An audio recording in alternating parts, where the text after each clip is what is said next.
All right, picture this. You're scrolling through your feed, maybe a documentary clip pops up, or you hear a snippet on a podcast, and this name keeps coming up, Roger Bank. You're intrigued, right? You want to know more. But then, the question hits you, where's he from? What's his story? What's his nationality? It's a simple question on the surface. But trust me, the answer is anything but. It's a rabbit hole that leads you through decades of history, across continents, and into the heart of some seriously fascinating stories. So, instead of just giving you a straight answer, let's peel back the layers and really understand who Roger Bank is and how his nationality plays into that.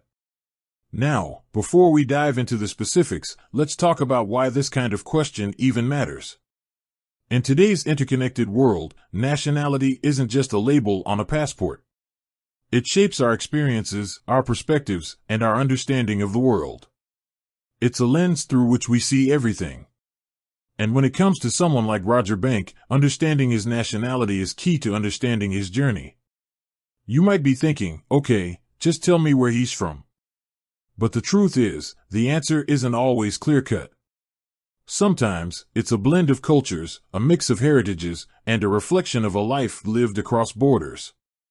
To really get to the bottom of this, we need to look at a few things. First, let's consider the concept of nationality itself.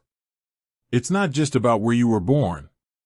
It's about citizenship, cultural identity, and sometimes even political affiliations.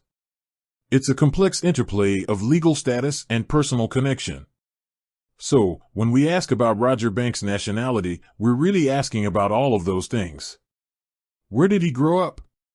What passports does he hold? What cultures does he identify with? These are the questions that will lead us to a more complete answer. Now, let's start with the basics. If you've done any research, you might have come across a few different possibilities. Some sources might point to one country, while others suggest something entirely different. And that's where things get interesting. One of the first things we need to understand is that Roger Bank's life has likely spanned multiple countries.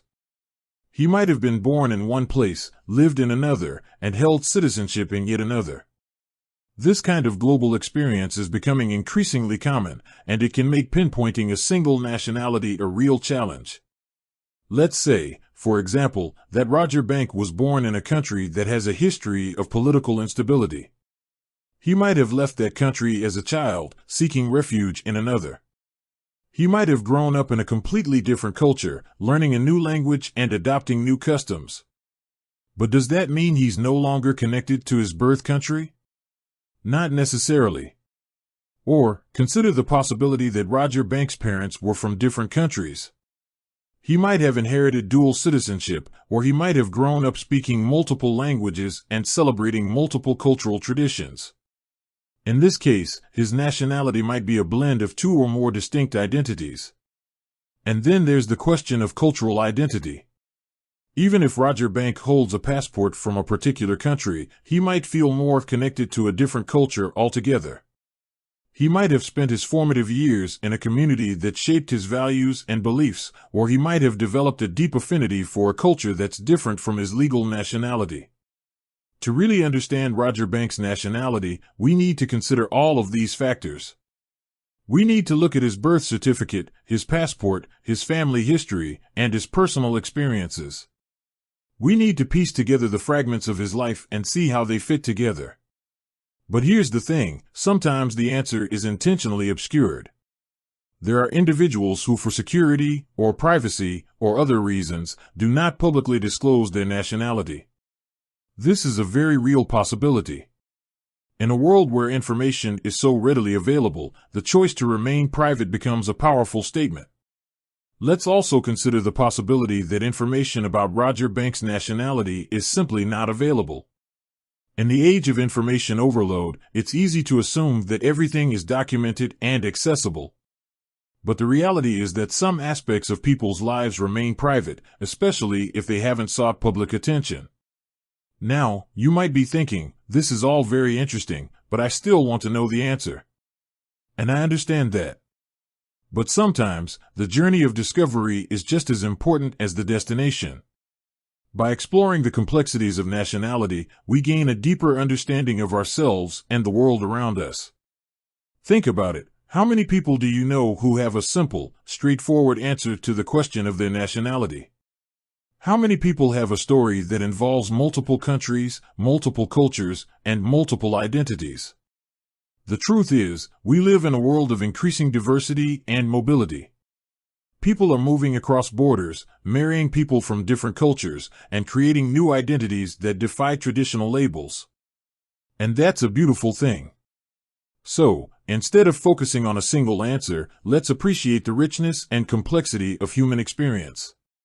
Let's celebrate the fact that people can have multiple nationalities, multiple identities, and multiple stories to tell. And when it comes to Roger Bank, let's respect his privacy and appreciate the fact that his story is unique and multifaceted. Whether his nationality is a simple answer or a complex tapestry of cultures, it's a part of what makes him who he is. Ultimately, the question of Roger Bank's nationality is a reminder that we should never make assumptions about people based on their appearance or their name. We should always be willing to dig deeper and learn more. We should always be open to the possibility that there's more to the story than meets the eye.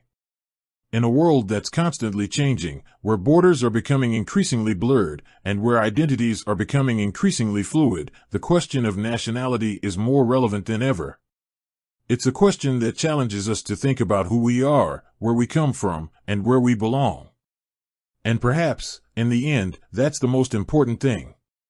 Not the answer itself, but the questions it raises. With that said, thanks for watching, and until next time.